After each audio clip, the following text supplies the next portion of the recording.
syaratnya, wajibnya, sunatnya.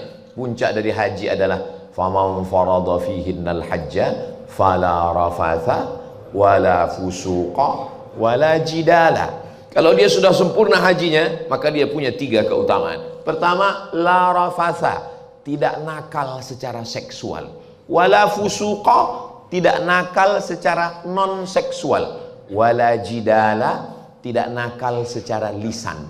Kenapa haji lebih kompleks lagi? Kalau sholat tadi hanya 2 saja, seksual non seksual, tapi haji dibagi kepada 3. La rafatha, tidak nakal secara seksual. Wala fusuqa, tidak jahat secara non seksual. Wala jidala, dan tidak lagi kasar lisannya, lidahnya.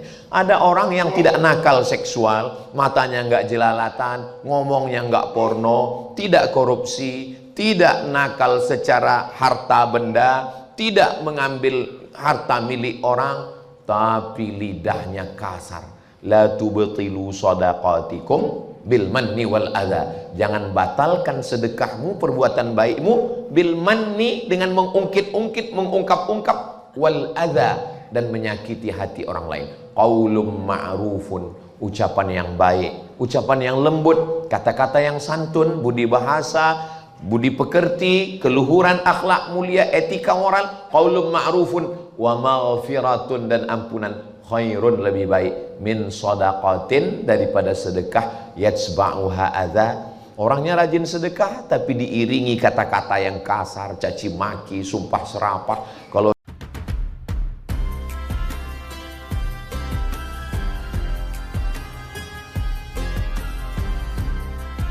Allah mengatakan, ya ayyuhan nabiyyu jahidil kuffara wal munafiqin.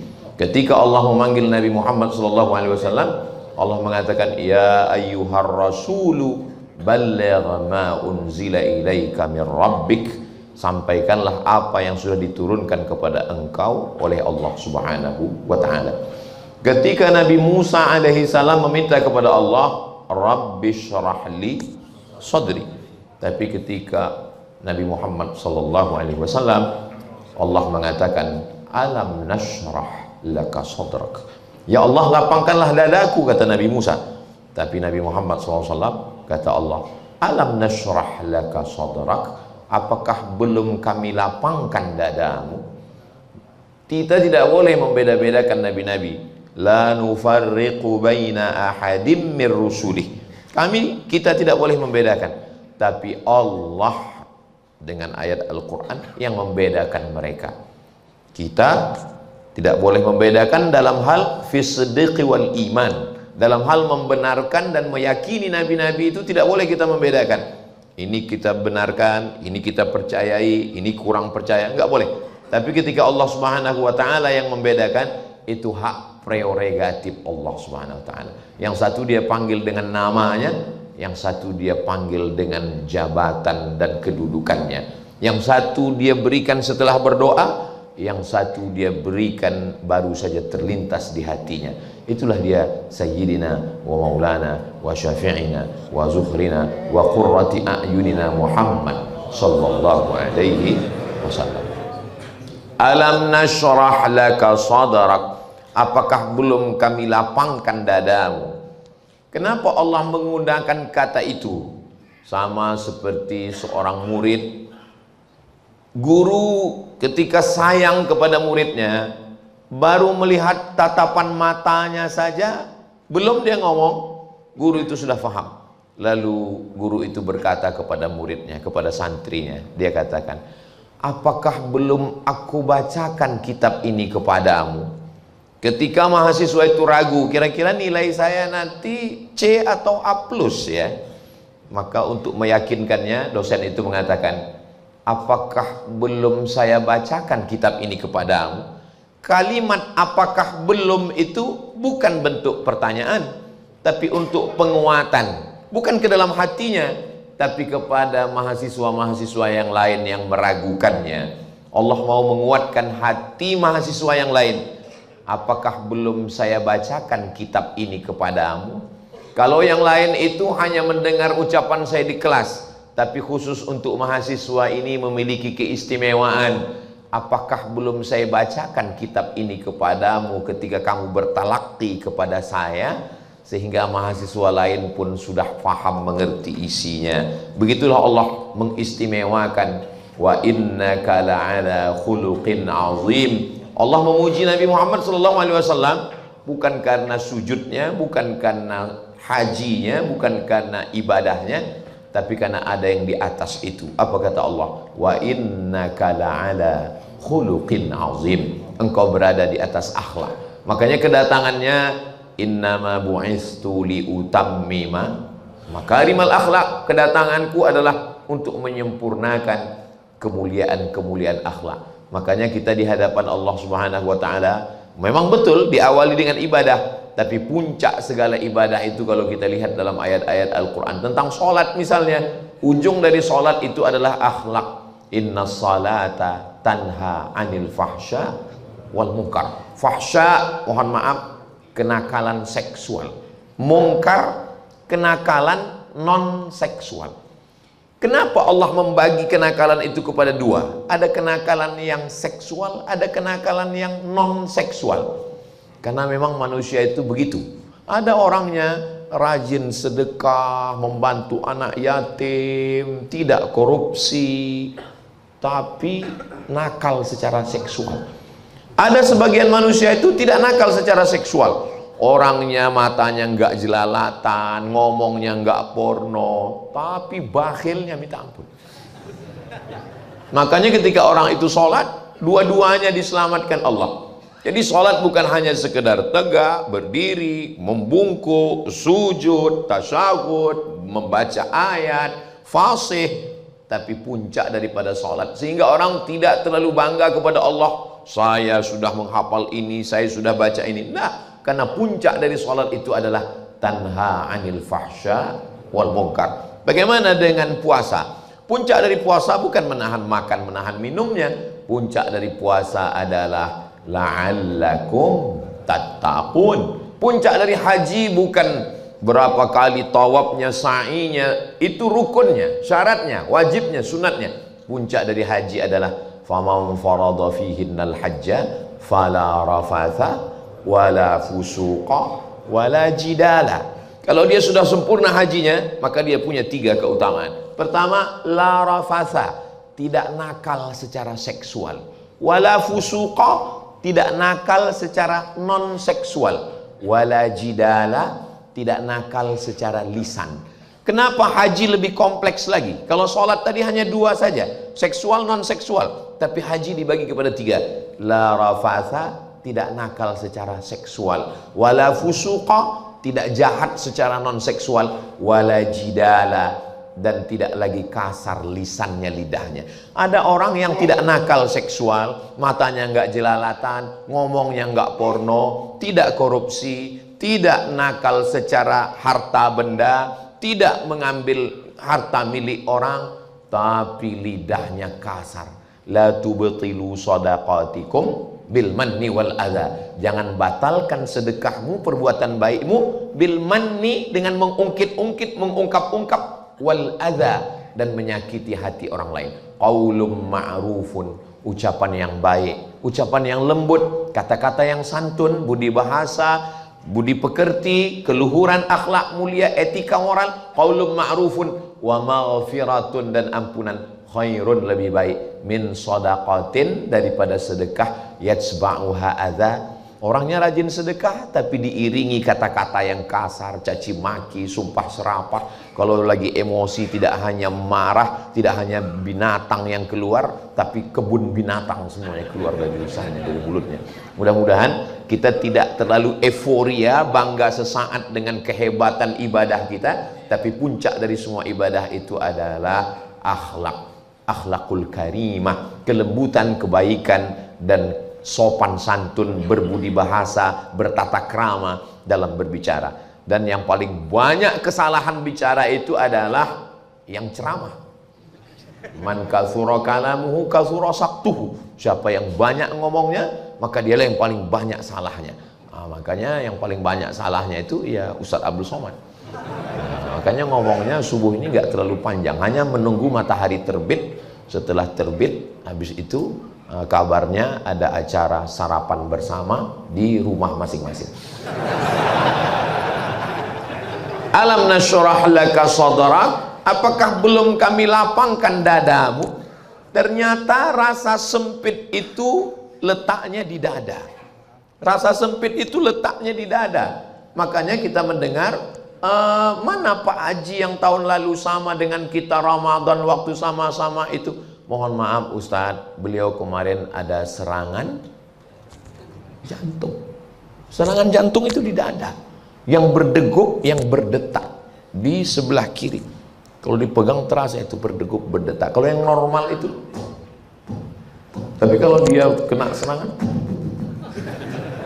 biasanya detak jantung itu tidak normal disebabkan dua. Yang pertama jatuh cinta, yang kedua jatuh tempo. Makanya dilapangkan Allah dada. Kenapa orang dadanya itu tidak tenang? Di antara penyebabnya adalah banyak hutang. Makanya Nabi mengajarkan 8. Allahumma inni a'udzubika minal hammi wal hazan wal ajzi wal kasal wal jubni wal bukhl wa dhala'id daini wa ghalabatir rijal. 8 ini berproses. Yang pertama minal hammi, kesusahan hati, galau, gundah gulana. Wal hazan, mulai muncul kesulitan-kesulitan hidup. Wal ajzi, mulai datang sifat lemah, lesu, letih, loyo, lunglai. Wal kasal, malas, selonjoran, nggak mau kegiatan, nggak sholat, nggak mandi, tapi makan. Wal jubni, pengecut. Wal bukhli, pelit, kikir, medit. Wa ghalabatid daini, dikuasai hutang piutang. Wa ghalabatir rijal, mulai dia dikuasai orang. Kalau kita sudah dililit hutang, maka pasti akan dikuasai orang. Takut dengan debit kolektor, mendengar suara motor mencret, stres, depresi, anxiety, bunuh diri. Ini Ustadz Somad ceramah kok cerita utang kayaknya nyindir saya. Kunci dengar ceramah Ustadz Somad itu satu saja, jangan tersinggung.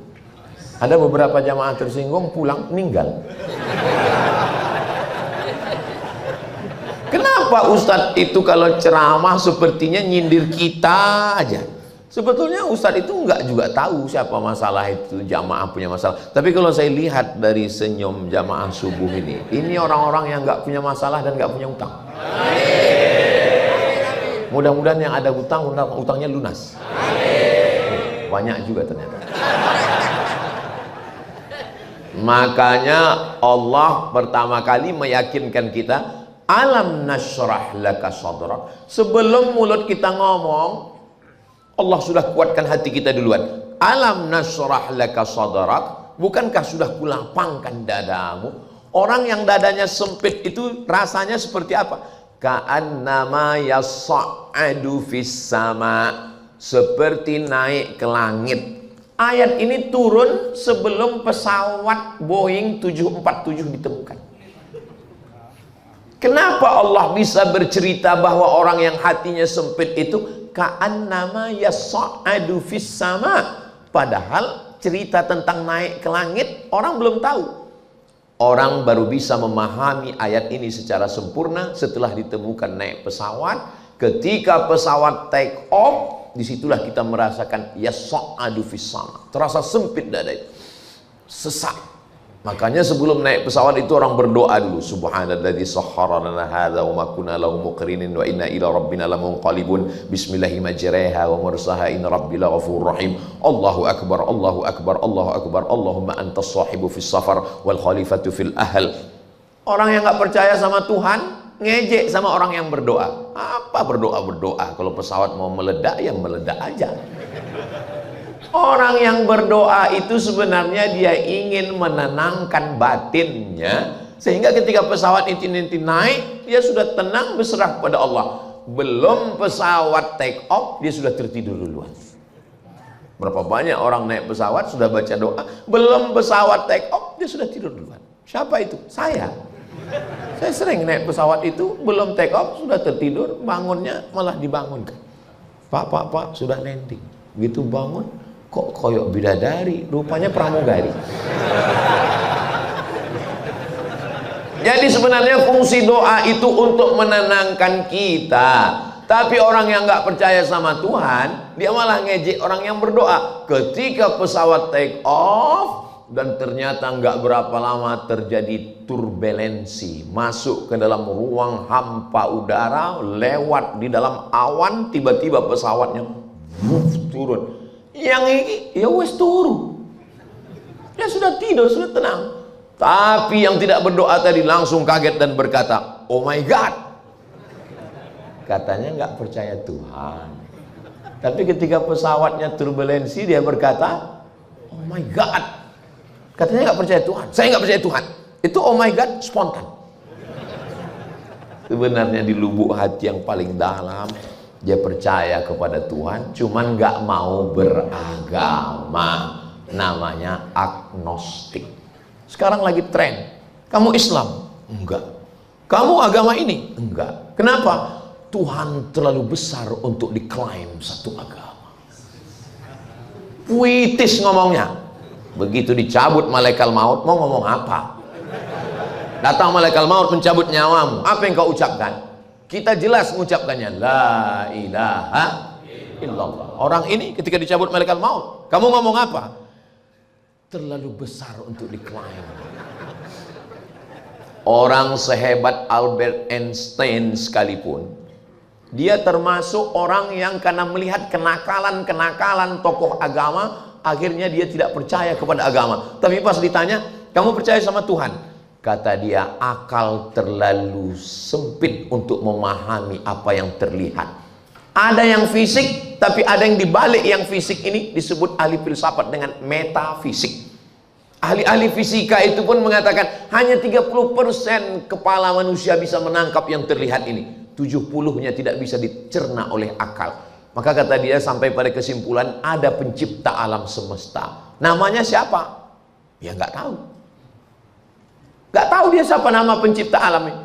Bayangkan orang yang yakin sama Tuhan tapi nggak mau beragama, nggak mau masuk Islam. Lalu dia menyebut Tuhan itu siapa? Dia namanya dia buat sendiri. Bayangkan kalau orang nggak percaya sama agama lalu minta sama Tuhan. Oh, X. Tuhannya X namanya. Makanya Allah mengajarkan, kata filosof Yunani perlu 500 tahun untuk berpikir menemukan Tuhan. Karena Allah sayang sama kita.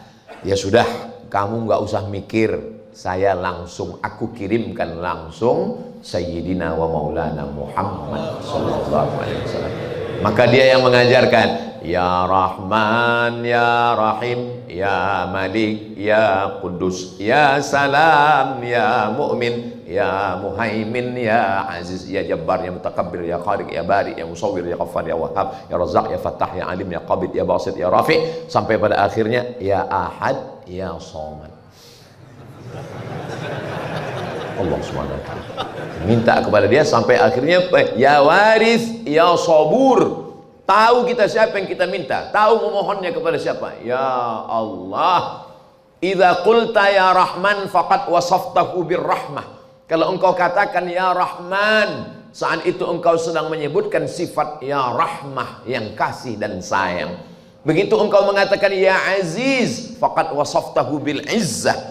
Tapi ketika engkau mengatakan ya Allah, faqad wasaftahu bi jami'i sifati kamalihi wa jalalihi. Ada sifatul kamal, kesempurnaan, ada sifatul jamal, keindahan, ada sifatul jalal, kekuasaan.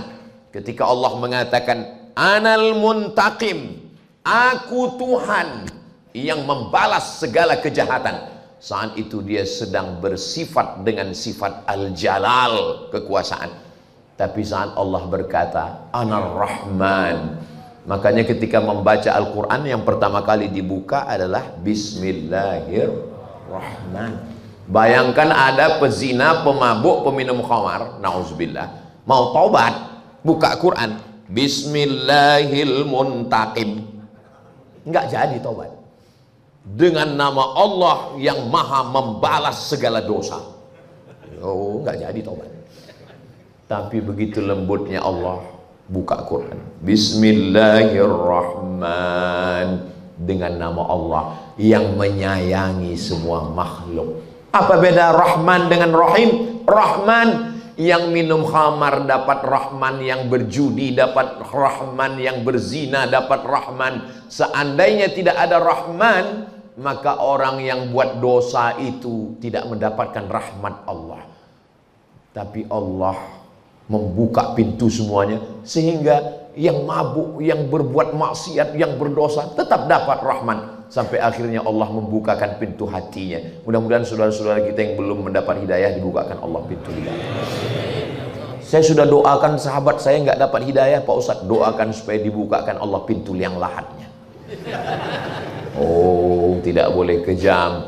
Sedangkan Allah saja membukakan pintu rahmatnya, kenapa kita malah lebih kejam daripada Allah Subhanahu wa ta'ala? Maka ketika itu dikatakan Allah, alam nashrah laka sadrak. Ternyata rasa sempit hidup itu letaknya di dada. Di dada atau di kepala, Pak Ustadz? Jantung itu fungsinya menyemburkan darah. Darah itu disemburkan dari dada. Dari dada inilah dia naik ke otak. Makanya kalau kurang oksigen dari jantung ke otak, itu dia mulai sakit kepala. Dan kebanyakan iklan sakit kepala itu laki-laki. Cobalah tulis di Google itu, iklan sakit kepala, pilih image. Ada memang perempuan, tapi nggak terlalu banyak. Kebanyakan laki-laki. Makanya laki-laki itu kadang kalau dia bawa motor di lampu merah, mijit kepala. Atau pas lagi dengar pengajian, mijit kepala. Atau di masjid ini nggak ada. Ini semua alhamdulillah sehat semua. Jadi letaknya kesusahan itu di mana? Letaknya di hati. Hati itu kan ini Pak Ustadz, yang di tengah ini. Makanya jangan tusuk ini, sakit, namanya ulu hati. Hati ini di tengah nih, liver. Yang Ustadz bicarakan tadi itu yang seperti jantung pisang, karena bentuknya seperti jantung maka disebut jantung. Sebetulnya yang Ustadz bicarakan ini alam nashrah laka sadrak, dada. Dada kan ada kanan, ada kiri, ada tengah. Yang mana?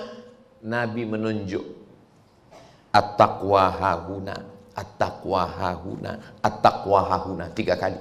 Jadi kalau gitu bukan di sini, bukan. Jadi kalau begitu terjemahnya jantung. Oh enggak, hati. Yang satu bilang jantung. Oke, kita damaikan mereka, jantung hatiku. Sebenarnya penggunaan kata hati itu hanya kiasan saja. Karena hati adalah liver. Makanya orang yang kena sakit di hati disebut dengan sakit liver. Tapi penyakit hati, hasad, dengki, itu sebetulnya letaknya di jantung. Penggunaannya jantung. Dia disebut dengan jantung karena memang bentuknya seperti jantung pisang dan besarnya sebesar genggaman tangan sesuai dengan besar tubuh. Jadi jantung saya ya sebesar ini. Ananda, Adinda, Habib ya sebesar tangan beliau. Bapak ya sebesar tangan bapak. Sebesar itulah dia di dalam. Dan kalau dia sudah rusak, maka kata Nabi SAW, ala fil jasadi mutrah, di dalam badanmu ini ada segumpal, ada sekepal. Idza sholahat sholahal jasadu kulluh. Kalau dia baik, yang lain ikut jadi baik. Wa idza fasadat, kalau dia rusak, yang lain ikut jadi rusak. Jadi kalau kita lihat ada orang yang tenang, menenangkan, menyejukkan, maka sesungguhnya yang tenang itu adalah jantungnya. Siapa yang membuat jantung ini menjadi tenang? Huwallazi anzalas sakinata, Allah yang menurunkan ketenangan fi qulubil mu'minin, ke dalam hati orang beriman. Allah yang menurunkan ketenangan. Ketenangan bukan kuasa kita. Walaupun dia di dalam tubuh kita. Berapa kali kita bangun pagi nggak ada masalah apa-apa, tapi kita risau, susah, nggak tenang, nggak tahu apa masalahnya. Tiba-tiba saja hati ini risau, mengusir gundah gulana, kacau balau hati. Gimana perasaanmu pagi ini? Seringkali malah teman nggak pernah nanya, sahabat nggak pernah nanya. Yang selalu nanya perasaan kita itu Facebook. Bagaimana perasaanmu hari ini? Lalu kita langsung update status, seperti benang layang-layang yang kusut. Perasaan kita. Makanya ketika kita bangun pertama kali, kita langsung bersyukur. Alhamdulillahilladzi ahyana ba'dama amatana wa ilaihin nusyur. Ungkapan orang bahwa dia bersyukur kepada Allah, semuanya diserahkan kepada Allah. Majtama'a qaumun fi baitin min buyutillah, sekelompok orang berkumpul di rumah Allah. Yatsluna kitab Allah, membaca ayat-ayat Allah. Wa yatadarasunahu fima bainahum, mengkaji isinya. 3 yang kita lakukan: duduk di rumah Allah, membaca ayat-ayat Allah, mengkaji isinya. 4 balasan Allah. Nazalat alaihimus sakinah, turun ketenangan ke dalam hati mereka. Makanya kalau ada jamaah yang tertidur, saya belum pernah seumur-umur marah ke jamaah yang tertidur. Kenapa? Berarti ngajinya sudah masuk ke hati. Berarti dia sudah sampai pada maqam sakinah. Tinggal mawaddah warahmah. Allah, Nabi yang nyebut. Allah yang menyebut, "Walladzi anzala sakinata fi qulubil mu'minin." Bagaimana memasukkan sakinah? Duduk di masjid, membaca ayat-ayat Allah, mengkaji isinya. Nazalat alaihimus sakinah ghasyiyat bihimur rahmah, mereka diliputi rahmat Allah. Haffat bihimul malaikah, mereka dikelilingi oleh para malaikat-malaikat yang membawakan rahmat kasih sayang Allah. Wa dzakarahumullahu fi man indah, Allah membanggakan mereka kepada para malaikat. Apa kata malaikat? Ataj'alu fiha man yufsidu fiha wa yasfikud dima. Untuk apa engkau ciptakan mereka ya Allah? Mereka hanya akan berkelahi, berperang, menumpahkan darah.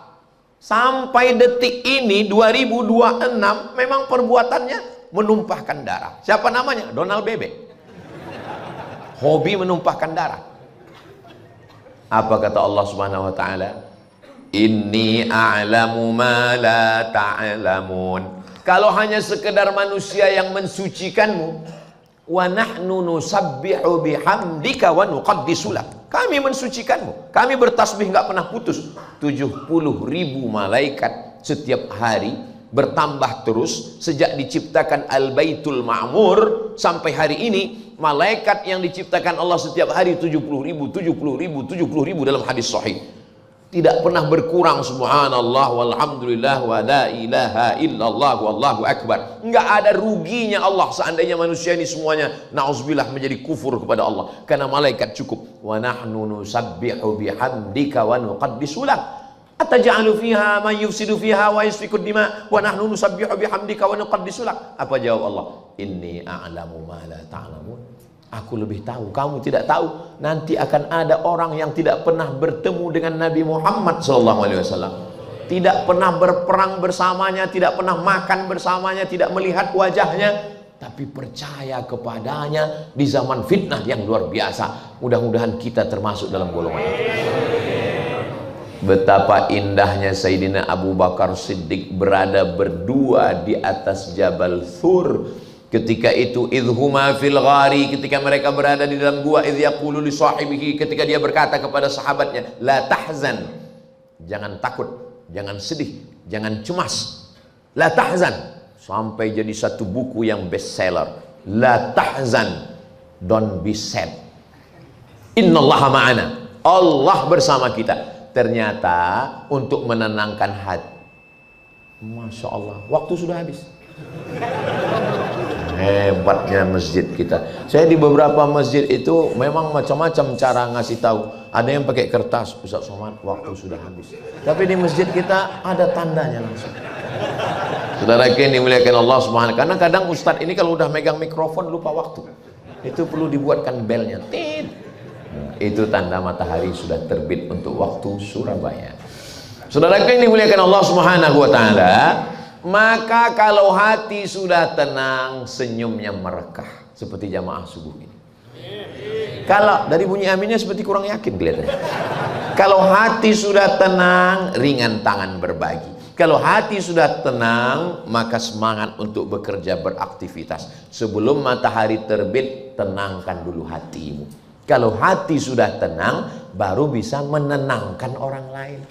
Kepala rumah tangga, suami, bagaimana dia mau menenangkan istrinya, menenangkan anak-anaknya kalau dia sendiri seperti kekacauan yang terjadi di Selat Hormuz?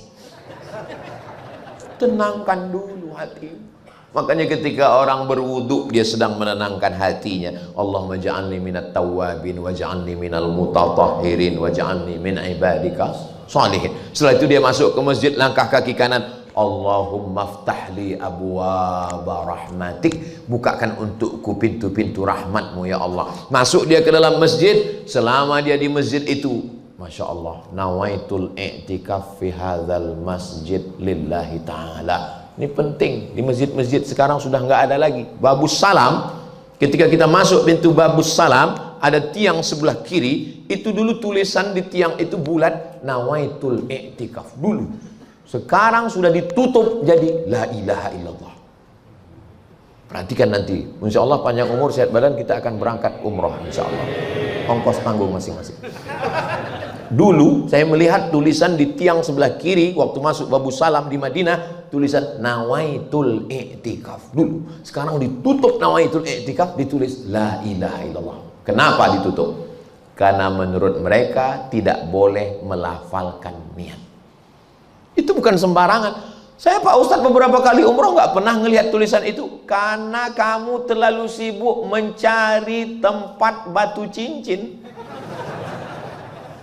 Siapa yang Ustaz maksud? Saya, karena saya suka dengan batu cincin.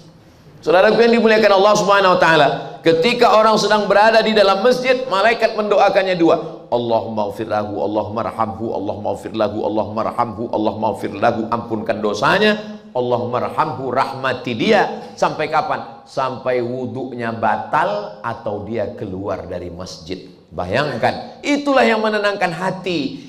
Turunnya malaikat itu menenangkan hati. Innalladzina qalu rabbuna Allah, orang yang berkata Rabbku Allah, tsumma istaqamu, kemudian dia istiqamah, tatanazzalu alaihimul malaikat. Turun malaikat. Turun malaikat. Tapi jangan gara-gara ceramah ini pulang dari sini lalu semuanya ngaku ketemu malaikat.